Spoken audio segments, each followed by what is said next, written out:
Salamu alaikum. Hello, mommy, mama ce. Yawwa mama.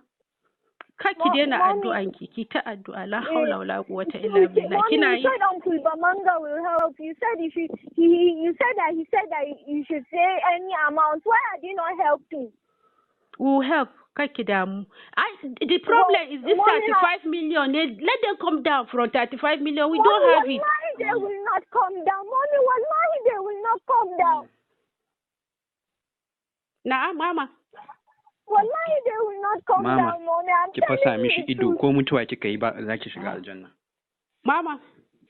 Na'am. Ki yi haƙuri. Za mu samu kuɗin nan kuma la haula wala quwwata illa billah. Ki daina.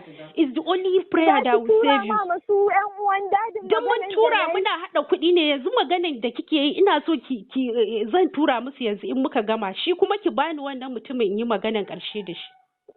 Mommy, wallahi, they will not reduce. I'm telling you the truth. So Allah, they will not reduce it. So, what of the other woman?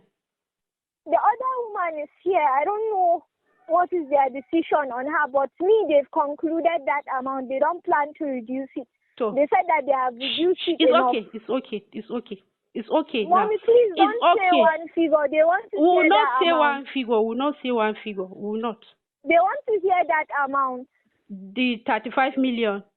Yes. To, vanishi.